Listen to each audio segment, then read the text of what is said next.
किए मंगलनाथ भगवान के दर्शन। उसके बाद हम अंगारेश्वर महादेव मंदिर गए, जहां हमने शिव अभिषेक किया और मैंने वहां पर पूजा की। उसके बाद मैं सीधे आ गई हूं महाकालेश्वर मंदिर के दर्शन करने के लिए। आप देख सकते हैं यहाँ पर बैरिकेड लगे हुए हैं, यहाँ से थोड़ी ही दूरी पर पैदल डिस्टेंस पे हम पहुंच जाएंगे महाकालेश्वर मंदिर। मेरे सिर में जो तिलक वगैरह लगा हुआ है, तो अभिषेक जो किया था उसके बाद ही ये सब तिलक वगैरह लगा है। आज मुझे बहुत अच्छा लग रहा है, क्योंकि ज़िंदगी में मैंने पहली बार शिव जी का बहुत अच्छे तरीके से अभिषेक किया है। उसके भी मैंने वीडियो आपको दिखाया किस तरीके से हमने वहाँ पर जो है चावल का लेप लगाया है। चावल का जो लेप लगाने के बाद में उसको बोला जाता है भात पूजा। तो ये है एक सीधी विंग, इसके पैरेलल में दूसरी विंग है। कॉरिडोर आपको यहीं से दिखा देती हूँ। आप देखिए इस तरह के स्टैचू हैं, गणेश जी हैं और सारे देवी देवताओं के यहाँ पर स्टैचू बने हुए हैं। कॉरिडोर इसी तरह का है, यह है महाकाल कॉरिडोर।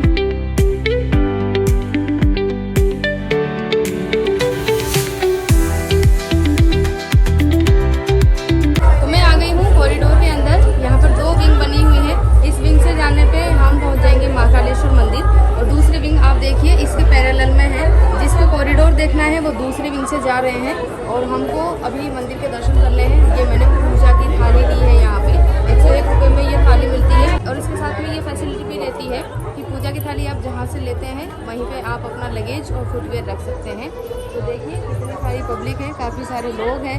नॉर्मल डे है फिर भी इतने सारे लोग दर्शन करने के लिए जा रहे हैं। तो ये है महाकालेश्वर की महिमा है।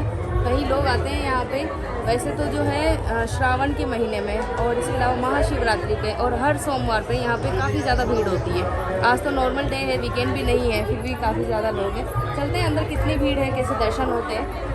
इस मंदिर का परिसर काफी बड़ा है और चारों तरफ सुरक्षा के लिए बैरिकेड से घिरा हुआ है। मंदिर के अंदर जब आते हैं तो इस तरह की आकृतियां बनी हुई है जहां फोटोग्राफी कर सकते हैं। यहाँ पर महाकालेश्वर मंदिर, ओम श्री महाकालेश्वर मंदिर लिखा हुआ है। यहीं से हम मंदिर के अंदर प्रवेश करते हैं और अंदर जाने पर कई सारे CCTV कैमरे लगे हुए हैं जिन पर सुरक्षा की निगरानी की जाती है। आप देख सकते हैं भक्त लोग किस तरीके से लाइन में लगकर भगवान के दर्शन के लिए जा रहे हैं।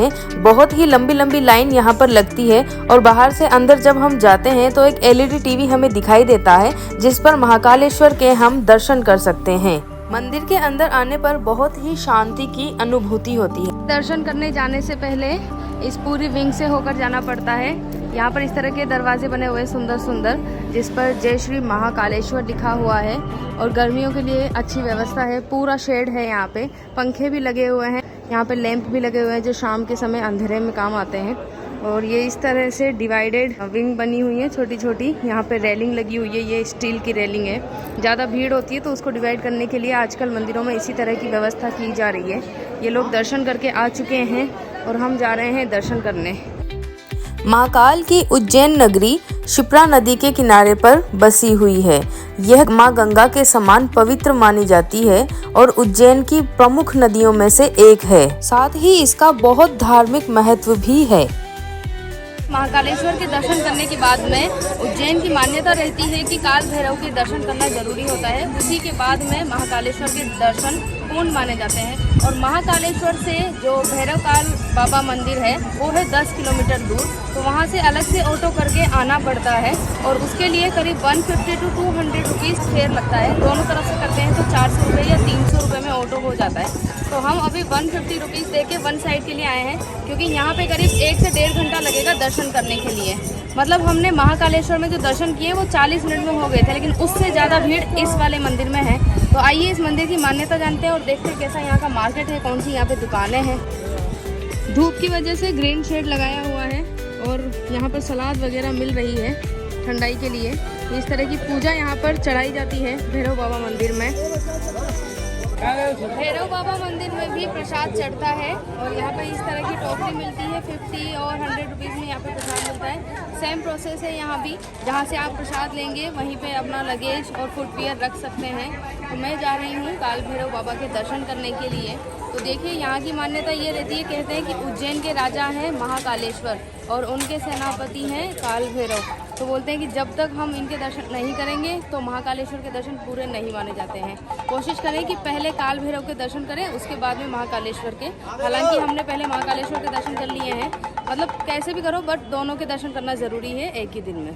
तो यहाँ पे बैरिकेडिंग है, काफ़ी लंबी है और लोगों ने यहाँ पे धागे भी बांधे हुए हैं बैरिकेड्स के ऊपर। जो ये इस प्रसाद में हमें ब्लैक कलर का धागा मिलता है, इस तरह से ये प्रसाद है, इसमें ब्लैक कलर का धागा है। तो लोगों ने अपनी मन्नतें मांग के और यहाँ पे लगाया हुआ है।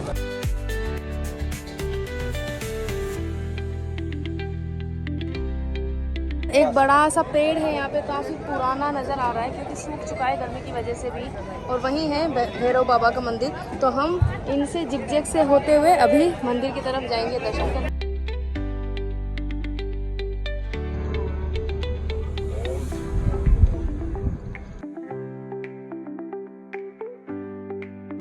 इस मंदिर की वर्तमान संरचना एक पुराने मंदिर के अवशेषों पर बनाई गई थी। ऐसा माना जाता है कि इसका मूल मंदिर भद्रसेन नामक एक अज्ञात राजा द्वारा बनवाया गया था, जिसका उल्लेख स्कंद पुराण के अवंती खंड में भी मिलता है। और यह मंदिर 9वीं से 13वीं शताब्दी से संबंधित है, जो कि शिव, पार्वती, विष्णु और गणेश जी की मूर्तियां इस स्थान से बरामद की गई थी। ऐसा माना जाता है कि मंदिर की दीवारों को कभी मालवा चित्रों से सजाया गया था। हालांकि अब इन चित्रों के केवल निशान ही दिखाई देते हैं। इस मंदिर की वर्तमान संरचना मराठा के प्रभाव को दर्शाती है और स्थानीय परंपरा के अनुसार पानीपत की तीसरी लड़ाई में मराठों की हार के बाद मराठा सेनापति ने यहाँ पर अपनी पगड़ी चढ़ाई थी। कहते हैं कि उज्जैन के राजा हैं महाकालेश्वर और उनके सेनापति हैं काल भैरव। तो बोलते हैं कि जब तक हम इनके दर्शन नहीं करेंगे तो महाकालेश्वर के दर्शन पूरे नहीं माने जाते हैं। यह मंदिर रेलवे स्टेशन से 7 किलोमीटर दूर है और महाकालेश्वर ज्योतिर्लिंग से भी 7 से 8 किलोमीटर दूर है। यहाँ आप पर्सनल ऑटो करके भी आ सकते हैं। इसके अलावा कैब वगैरह भी यहाँ पर अवेलेबल होती है। तो ये था महाकालेश्वर मंदिर और काल भैरव मंदिर का व्लॉग। आई होप आपको उज्जैन घूमकर काफ़ी अच्छा लगा होगा। ये है शिप्रा नदी का किनारा और यहाँ के बाद इस व्लॉग को मैं एंड करती हूँ। अब मैं मिलती हूँ आपको अगले व्लॉग में। तब तक के लिए टाटा, बाय बाय, जय माता दी, हर हर महादेव।